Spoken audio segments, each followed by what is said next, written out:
beaucoup de nos pays, le terrorisme est fabriqué. Si on parle même du Moyen-Orient, le Hamas, si on prend Al-Qaïda, Daesh, la plupart de ces mouvements sont créés par des officines des services de renseignement étrangers, nous le savons. Donc ce n'est pas seulement que des acteurs non étatiques, ce sont des acteurs non étatiques instrumentalisés souvent par des États. Même les rébellions dans nos pays, on sait, certains sont fomentés dans des officines, dans des services de renseignement, sur des plateaux de télévision.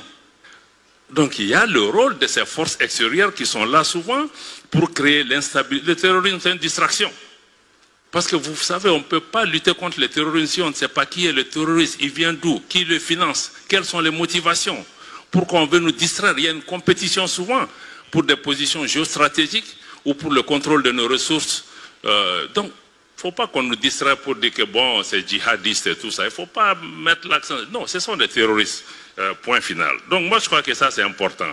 Mais de dire aussi que les terroristes sont proches de Bamako, c'est un échec, mais il n'y a aucun sanctuaire dans la lutte contre le terrorisme. C'est une guerre asymétrique qui fait frapper partout parce qu'un seul individu peut déstabiliser un État. Il y a eu des attentats à Washington, à New York, à Paris, à Londres. Est-ce que vous avez parlé de la faillite de ces États? Non. Donc moi je crois que aussi il faut vraiment essayer de tempérer le ton. Nous faisons une lutte, nous nous battons, nous faisons des sacrifices, mais quand Washington est bombardé, personne n'a dit que les États-Unis ont échoué. Merci.